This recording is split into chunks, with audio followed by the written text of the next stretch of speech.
Over 72 hours in December 1992, 4 teenagers calling themselves the Downtown Posse killed 6 people and wounded 2 more.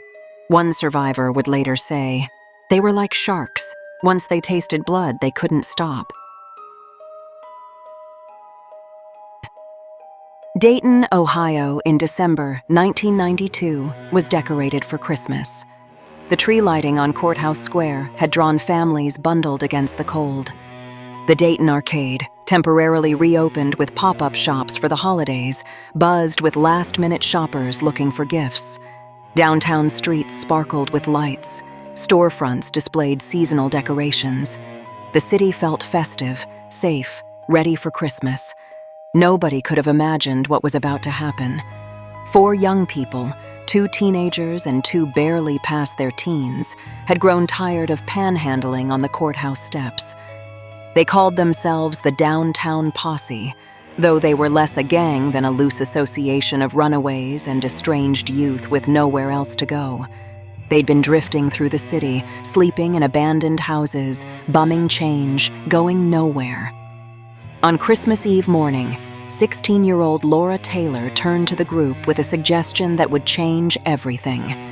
"Let's get some drama in our lives," she said. Joseph Wilkerson was 34 years old and worked at the General Motors plant. He lived alone in a house on Prescott Avenue in a working-class neighborhood of West Dayton. He wasn't wealthy, wasn't flashy, wasn't the kind of person you'd target for robbery. But Laura Taylor knew him somehow. The exact connection was never fully established, and she knew he might be vulnerable to a certain kind of proposition Taylor and her boyfriend, 19-year-old Marvallous Keene, devised a plan. They'd bring Heather Matthews, 20, along and offer Wilkerson sex in exchange for money. Once inside his house, they'd rob him and leave. Simple. Low risk. Or so they thought. They arrived at Wilkerson's house in the early hours of December 24th. He let them in. But the plan went wrong almost immediately. Instead of just taking his money and leaving, they decided to tie him up to make sure he couldn't call police. They used electrical cords from his own home to bind him to his bedboard. Then Keene found a .32 caliber Derringer in Wilkerson's garage. What happened next transformed petty robbery into murder. Keene shot Wilkerson once in the chest. According to later testimony from Matthews, Laura Taylor then shot him a second time in the head.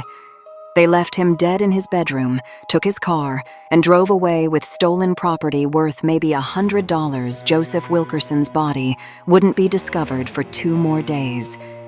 And by then, the body count would be much higher.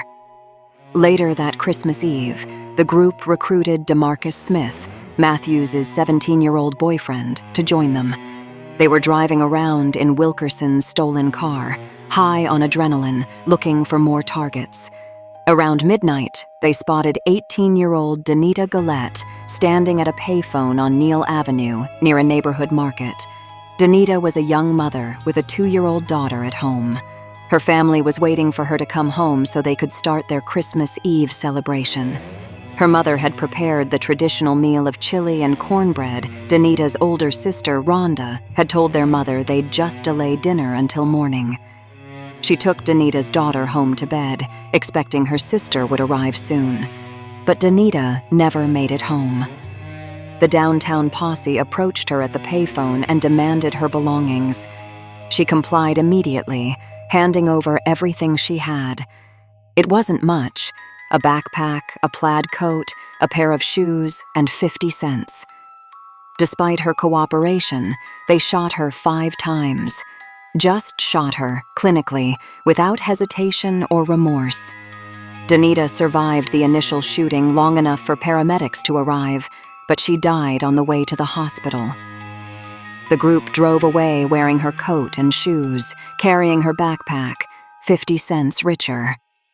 Detective Doyle Burke's pager went off that night, alerting him to the shooting outside the telephone booth. When he arrived at the scene, he found aluminum shell casings that would become significant later. He had no way of knowing this was the second murder of the night, or that it was just beginning.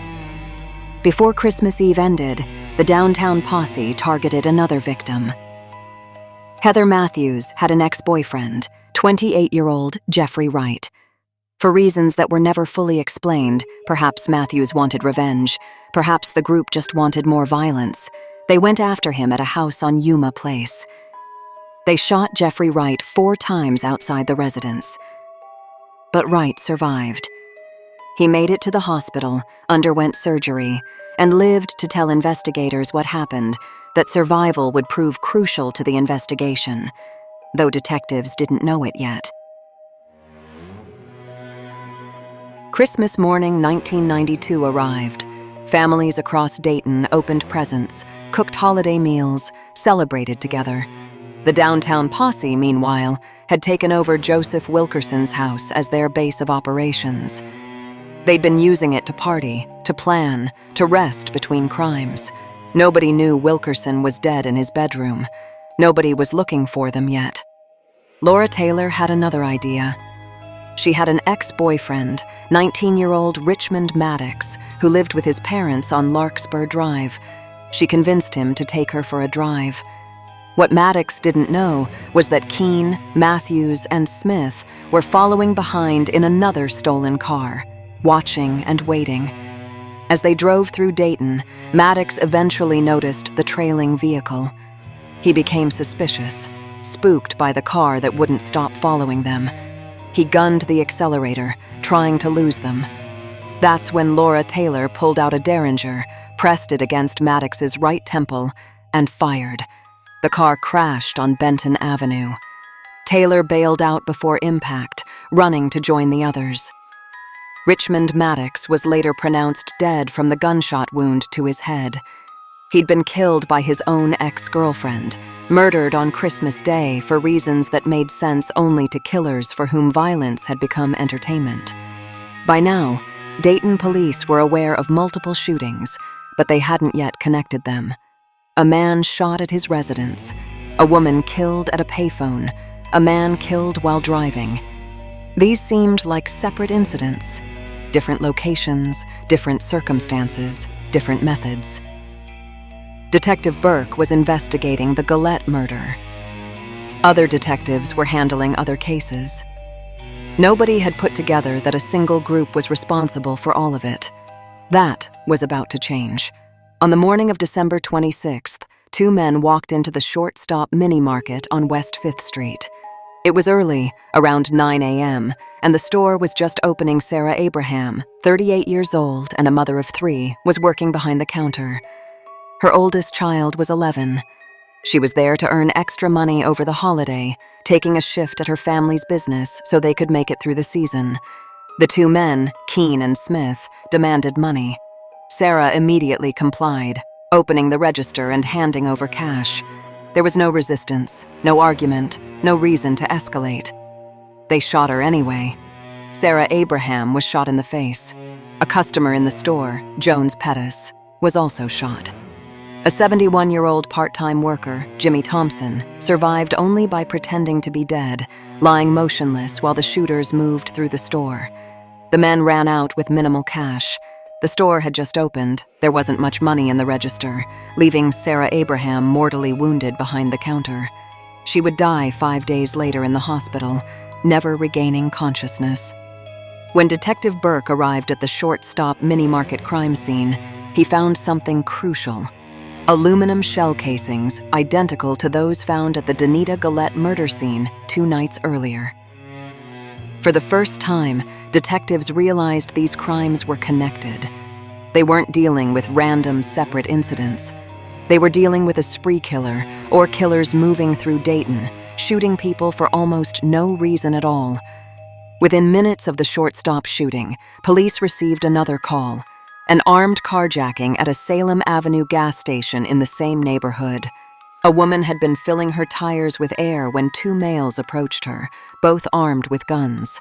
One pointed his weapon and said, "You will die today." She ran. It saved her life.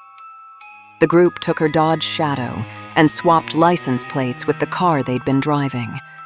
This woman became the only potential victim of the 72-hour spree who managed to escape without injury. But the downtown posse wasn't done. They still had 2 more people to kill, people who were supposed to be their friends. 16-year-old Wendy Cottrell and 18-year-old Marvin Washington had been hanging around with the group over the past few days. They'd been present during the attack on Jeffrey Wright. They knew what the downtown posse had been doing, and that knowledge made them liabilities. According to later testimony, Taylor and Matthews discussed jumping Cottrell because they thought she might tell police. Smith wanted to get rid of Washington for the same reason, so they devised a plan. They picked up Cottrell and Washington, bought beer and wine, and drove around as if everything was normal.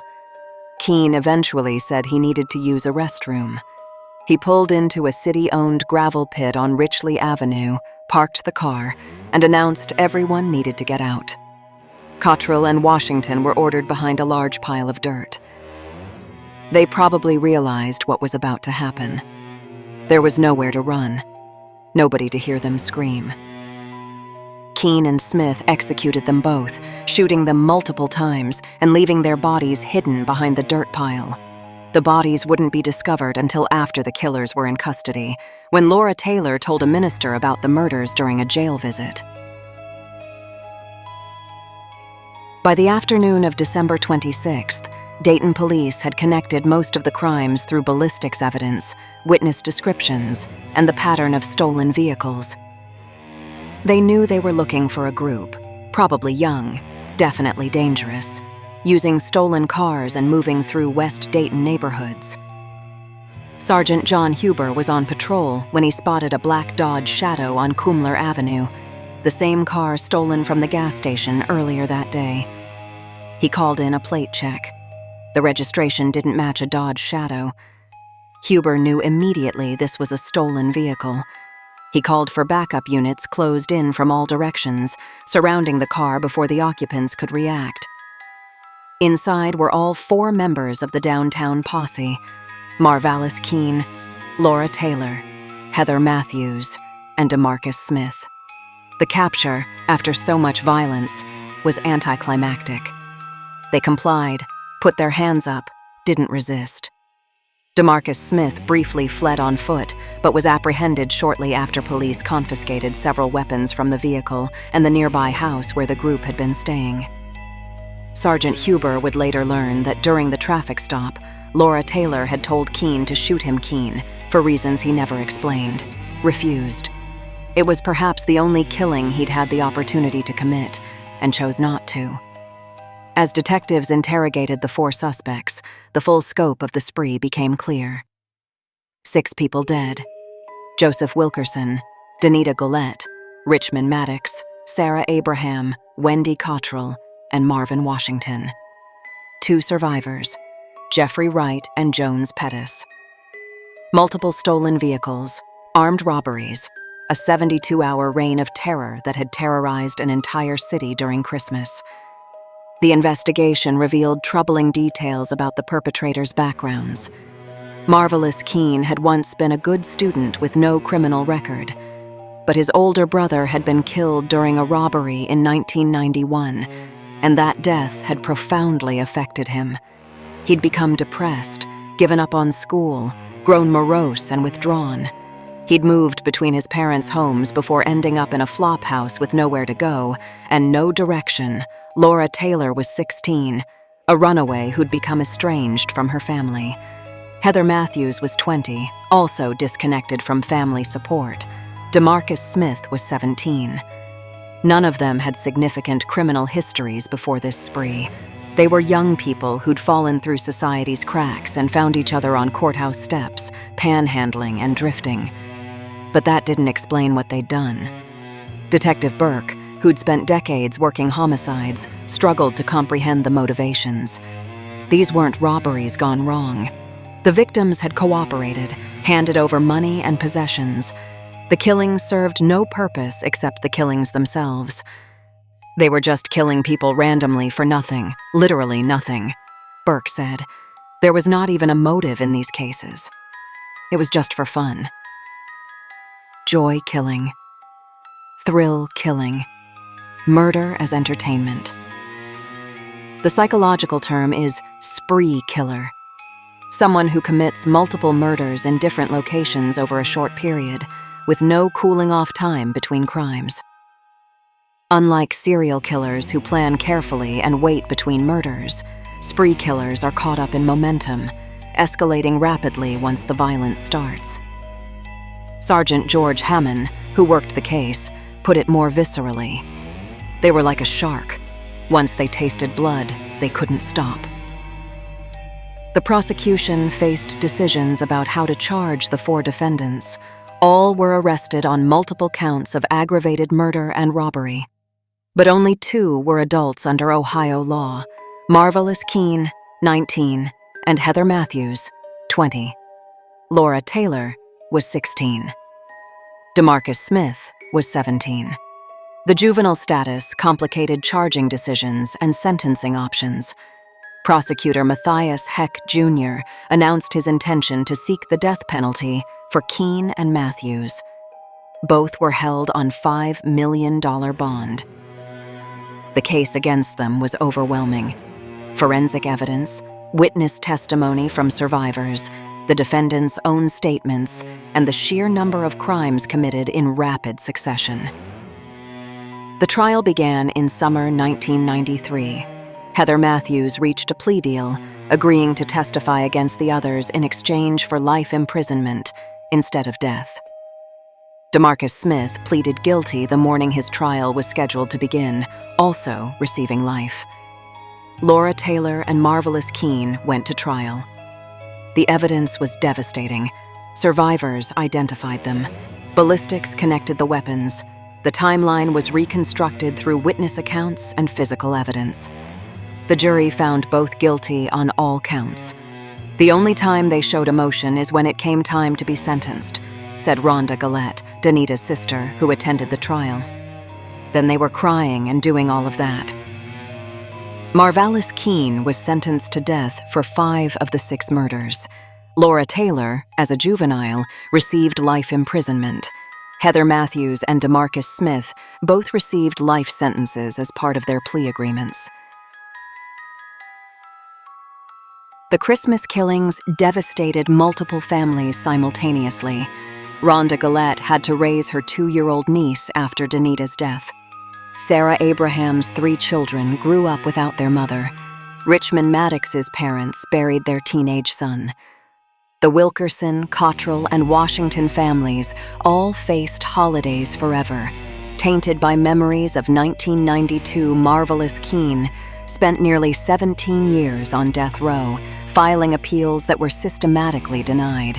He argued that racial bias had influenced the decision to seek death for him, African American, while Heather Matthews, white, received a plea deal.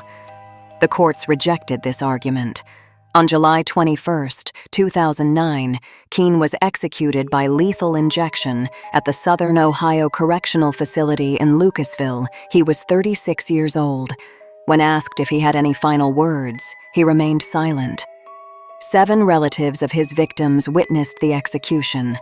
None made statements afterward. Keene's execution made him the 1,000th person executed by lethal injection in the United States, since the death penalty was reinstated in 1976. That grim statistical milestone brought additional media attention to a case that had already haunted Dayton for 17 years. The other 3 remain incarcerated. Laura Taylor and Heather Matthews are serving life sentences at the Ohio Reformatory for Women in Marysville. DeMarcus Smith is serving life at the Mansfield Correctional Institute. None are eligible for parole. In a 2000 prison interview, Heather Matthews was asked why she participated in the killing spree. Her answer was chilling in its banality. "I wanted to be like them. I wanted to do what they was doing." Detective Burke, reflecting on the case years later, came to a stark conclusion. They enjoyed it. They lived it. It made them somebody. That may be the most disturbing aspect of the Christmas killings. For 72 hours, 4 young people with no particular history of violence became killers because it was exciting, because it made them feel powerful, because once they started, they couldn't, or wouldn't, stop. Rhonda Gillette became a victim advocate with the Montgomery County Victim Witness Division. She helps others navigate the trauma she knows too well. During the holiday season from September to January, she focuses on service, feeding the homeless, volunteering at church, helping others. I try to shift my focus off myself and what has happened to me and what has happened to my family members onto service, she said. That's how I get through. But the memories remain. Her sister's final words, "Don't shoot me," haunt her still, decades later. The Christmas season, which should bring joy, instead brings grief that never fully subsides. The case changed how law enforcement in Dayton responds to seemingly unrelated crimes occurring in rapid succession.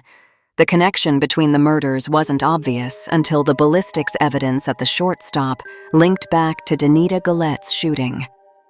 Now, similar patterns trigger immediate information sharing and coordination between detectives. The downtown posse wanted drama.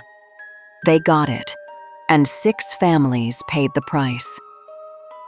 The Dayton Christmas killings remind us that spree murders, while rare, can erupt from seemingly nowhere. Young people with no serious criminal history suddenly committing unspeakable violence. The warning signs were minimal.